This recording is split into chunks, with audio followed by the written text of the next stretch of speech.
Live again. This I'm going to review another. This is another review of the old magazine that was published by Marshall Cavendish from 1969 in 105 weekly parts from 1969 to 1970, and it was called the Book of Life, and this is part 95. And I'll tell you something about it. I haven't checked to make sure you haven't renewed it already, because this week it's dealing with something that's affecting me a great deal at the moment. Facts about fatigue, because I have been feeling very tired lately.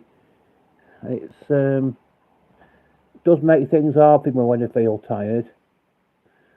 But before we start on that, let's examine what's on the front cover. We've got a picture of a church there. Our links with God. So there's a bit of religion in this week's magazine. But before we start with that. Let's take a look at this list of what's the articles here. Let's see if I can get it focused enough to. Human mind. The facts about fatigue, which comes under the topic of the human mind. We all know the feeling of fatigue. Tiredness brings a loss of performance at work or any other activity. Yet we take it for granted that a good night's rest will restore us. Why do our bodies and minds become less efficient if we keep going too long? How can we balance our lives to keep in good condition? And learning to be top, that comes under the topic of the child heading, whatever you call it, if a child in his world. What makes the difference between the manager and the factory floor worker? Is it intelligence, education, or perhaps just class? The ideal educational system would claim to offer every child the same possibilities regardless of his background. But is success based on merit or privileges or in existing societies? Our links with God. Oops. God is dead, proclaimed Nice, whatever she, I don't know how you pronounce that, in the 19th century. But not everyone. Hi Emily, not everyone would agree. For man still has gods and priests to mediate with them. In modern society, I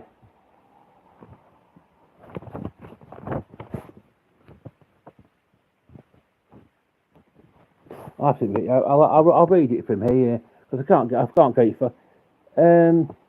In modern society, a variety of ministers, from persons to rabbis, tend their flocks. Do they have any real influence on people's everyday lives? That's what I'll show you that what's on the front cover. I'll keep it. This keeping control, that comes under the heading of the living body. The human body has a whole series of mechanisms for sorting and responding to information. Now computers with similar capabilities have been developed. The man has a growing understanding of cybernetics, the science of self-governing systems. What does this tell us of the workings of the brain? Help for hearts at risk, that comes under the heading of medicine of more and more people in their 40s and 50s seem to suffer from heart attacks. Coronary heart disease seems to strike even apparently healthy people out of the blue. What are the chances? What are the chances of making a good recovery? Could more be done to predict the illness and avoid the dangers of a sudden attack? Leprosy, that comes under the heading of the enemies of man. Few diseases have aroused such irrational fears as leprosy. Because of the prolonged suffering and dreadful disfigurements it causes, it has been associated with evil and its victims treated as outcasts. But what is the truth about this ancient affliction? Is it still the scourge it was in the past? Ah, right, on the cover, the Catholic priest is one of the most influential men in the community. His church will probably be following his teachings on such issues as appeal and divorce will affect the lives of many. To some, he is the agent of the ruling classes offering pie in the sky. To others, he offers salvation. Whatever your views, you cannot deny the power of the clergy, covered by Alan Lee. Right, let's get down to business. Let's get down to the nitty-gritty. Human mind, facts about fatigue. Statistics reveal that most of us spend about 1/3 of our lives asleep. How important is this regular rest period? Could we possibly do without it?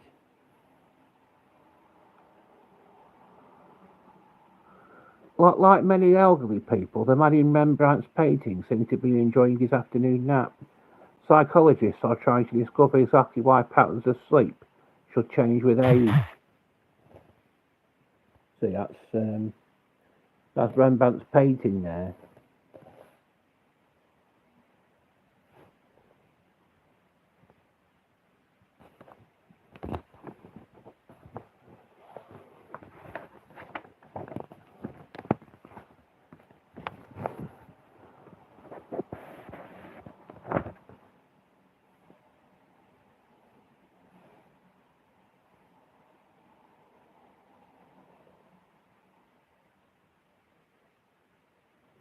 Right.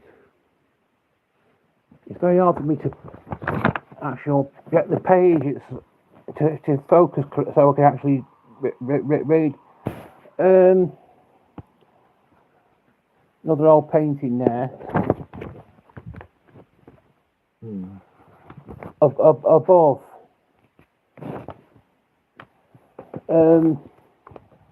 Above, but Venus sleeps in perfect bliss, as if her very beauty is being restored for the morrow. Like all machines, the human body requires a certain amount of repair work so that efficiency may be maintained. It was once thought that sleep was the time when the body's washed out the toxins. It was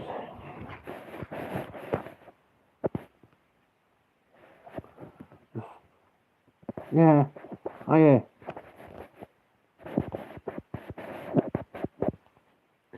Right. It was once thought that sleep was the time when the body washed out the toxins which had been accumulated during the day. Although this hypothesis has now been disproved, modern theories still ascribe a restorative function to sleep. Perhaps we do need our body sleep after all. Right, in Agrosot's work, The Two Friends, a child dozes off, watched over by her goat. Many questions remain to be answered in the scientific investigation of sleep, and one of the problems which psychologists are still trying to answer is whether those who take siestas require less sleep at night, or whether this is simply learned behaviour. Functionally useful because it is a way of escaping intense afternoon heat.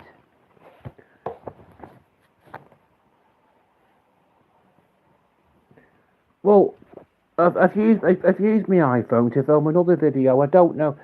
I haven't got the facility. I don't know how to film live videos using that. Right. I'll film. I won't read all this out. I'll just film it. That's not a table, by the way. That's my laptop.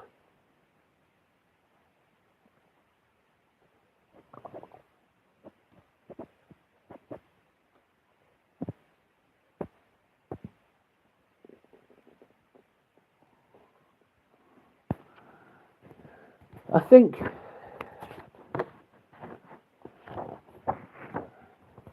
if I review the contents of these magazines in too much detail, there won't be any point in anybody buying any copies of them from eBay because you'll have full knowledge of its contents anyway. But fatigue is something which is affecting me personally at the moment because I'm having a bit of trouble getting to sleep and getting to bed at a reasonable time. And when I do go to bed early, I can't get to sleep very easily. So it's like a vicious circle. I've got up about something past 10 today, but I've not. I've just stayed in and not done anything. I could doing a bit of food shopping really.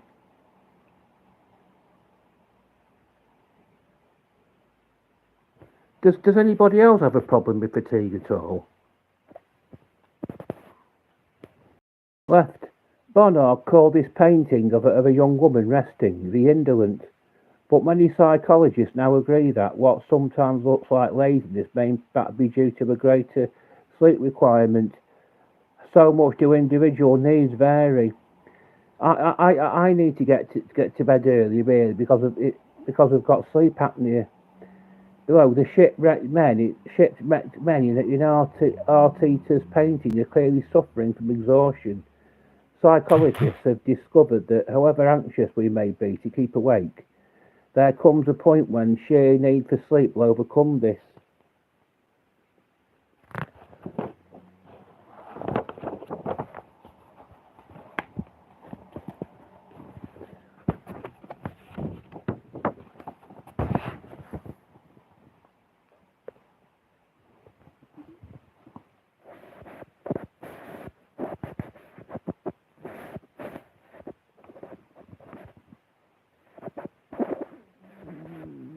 Why should we sometimes find it so difficult to get to sleep even when we are exhausted? Just one of the many problems still facing psychologists in their attempt to solve the mysteries of this all-important human function. I think what it is in my case, you've got a thing called a body clock that's got to be programmed to get to sleep at a certain time. Because since my mother died, I've got into the habit of just going to bed whatever time I feel like it. My body clock has been programmed to go to sleep in the early hours. If I go to bed at say 11:30, it can't go to sleep at that time because it's not been programmed to.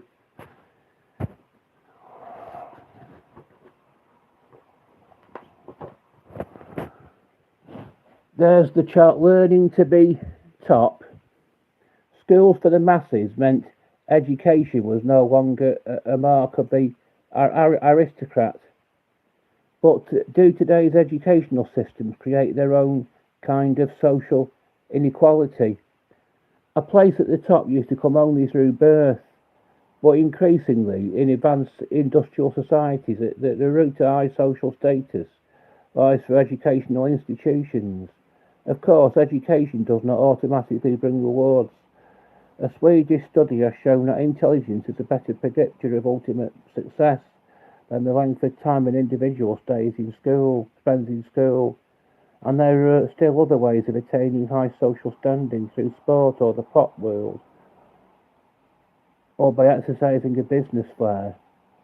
But by and large, a boy from a low social class who receives a good education is likely to rise into a high social class, and the boy lucky enough to be born into a higher stratum will still need a good education to keep him there. Younger business managers today are also much more likely to have university degrees. Even Prince Charles, heir to the English throne, has taken a degree, rather than simply spending a year or two in the armed forces, as was traditional for royalty. So our king has got a degree. Well, I don't know how many degrees he's got, to be honest, because he was never made king until he was in his 70s, was he?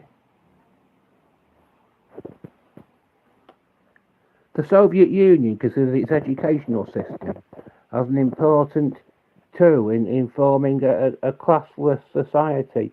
Yet students like these, in Ballet School realise that outstanding artistic or technological achievement leads to acceptance in the Soviet elite.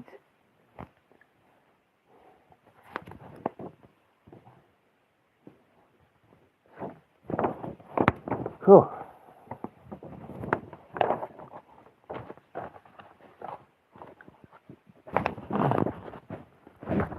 Pity there's no one watching this actually. England has a highly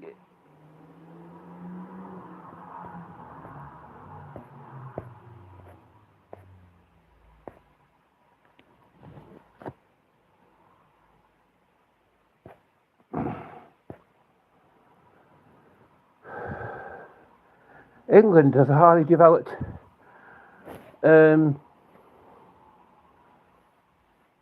I'll read it for me.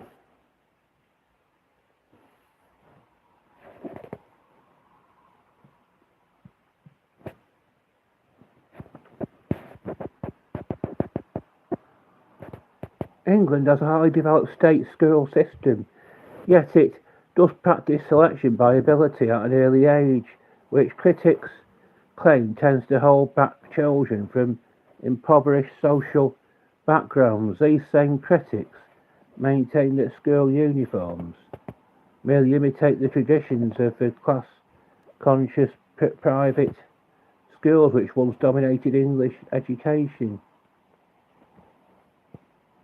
There's a diagram there.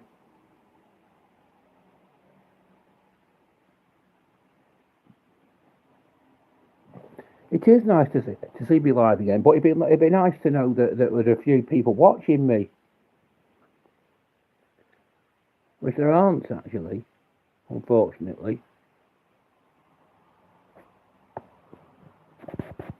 Literacy, a first step in formal education, often brings a certain status in underdeveloped areas. Some governments conduct campaigns equating literacy with social progress. Adults may then feel pressed to attend school as these farmers in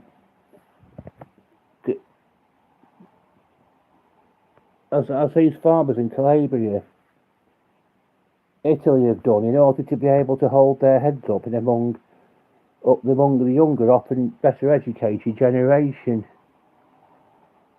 See, there they are in school, look.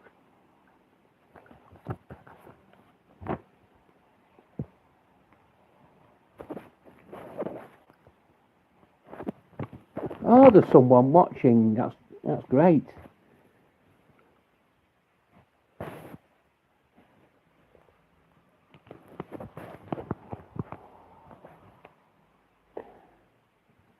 Right,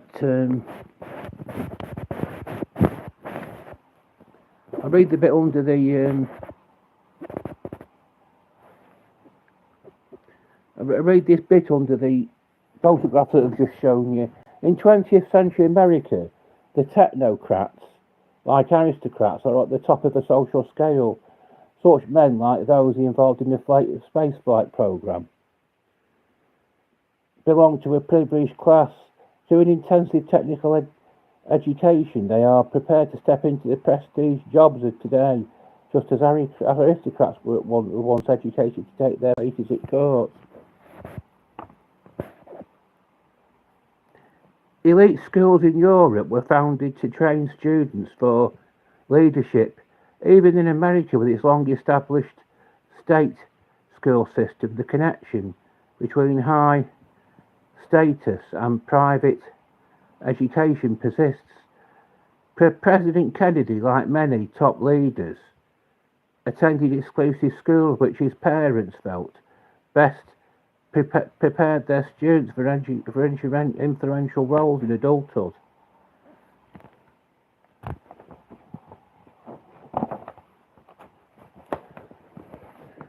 Oh.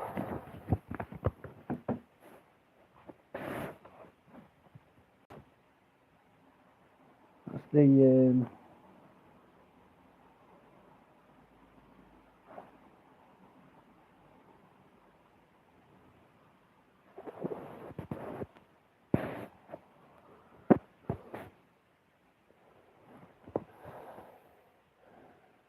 Lecturers who defend their professorship as if it were their own feudal dominion. This was part of the protest as moderate students joined leftists in Milan during 1969 to demand reforming the restrictive class-oriented universities of Italy.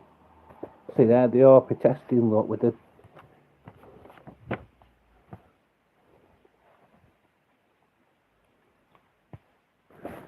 our links with life together, our links with God. Temples and churches for all religions stand throughout the world as places of worship, and the priest is a people linked with their God.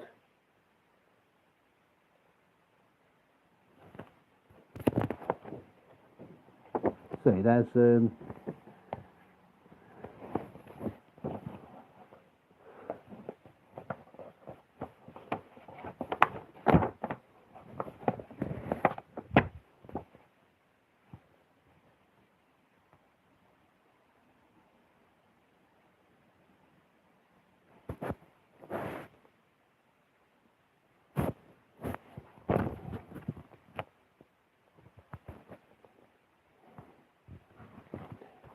right. That's the painting that's on the front cover there.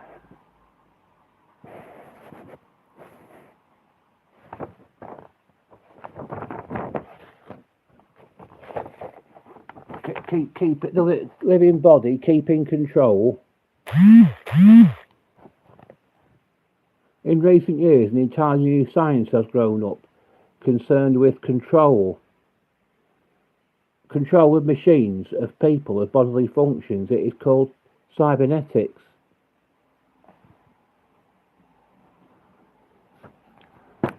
I'm not going to read very much from it. I'm going to show the diagrams in these magazines to whet your appetite a bit. That's all.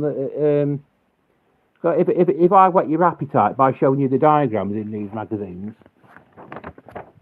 it might make you more interested in buying them off eBay, where you can get them from, or places like that online. See, that's my thumb. That's not.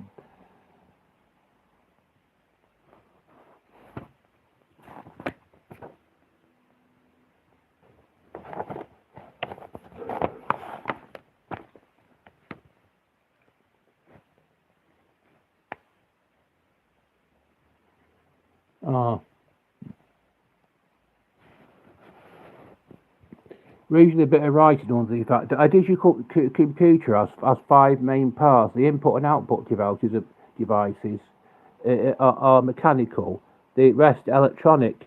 The store is the computer's memory. The arithmetic unit performs the actual calculations, and the operation is governed by the control unit.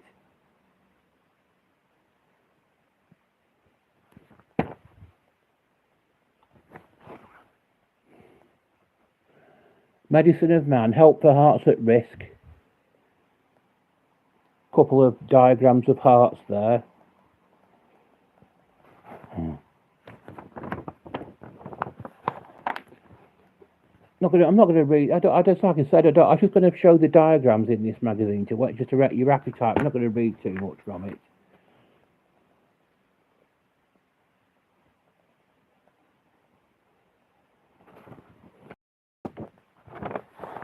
Oh.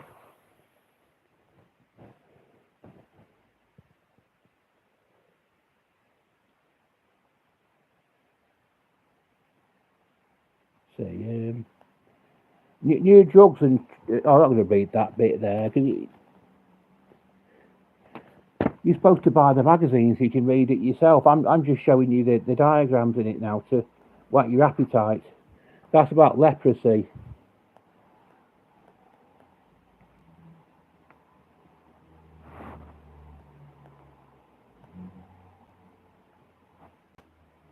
The objective of this is not to show you the full content of the magazine, but just to familiarise yourself with the basic concepts of it, so that you'll be interested in reading it. So like I said, it's just basically just to whet your appetite.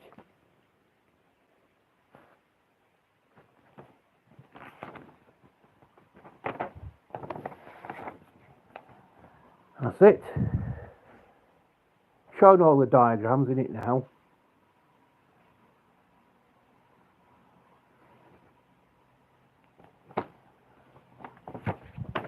That's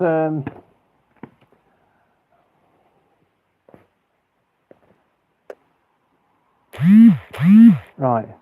I've familiarised you with the basic. I've shown you all the illustrations in this magazine, and familiarised you with the basic concepts of the articles in it. So if you're interested in reading it, you can. I think you can buy them from online. I got mine from off eBay.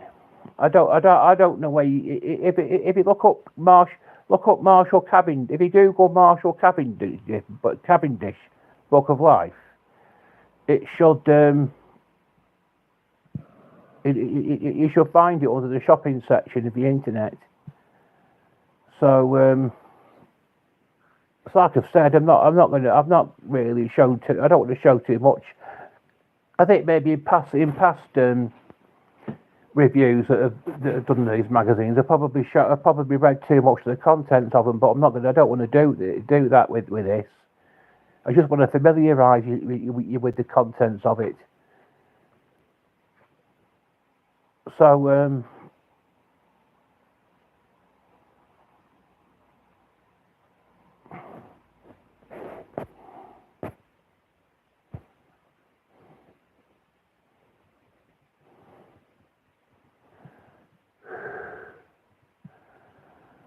But I've not had any interruptions today. Whoever has tried to ring me, you haven't heard it because my landline has been disconnected. So, and then the next time, every time I go live, my landline will be disconnected from now on. So I won't be getting those pesky interruptions that I got with me previous live videos. So that's put a stop. That's put a stop to that. Anyway, I'll try and do another live review of something else tomorrow. Try.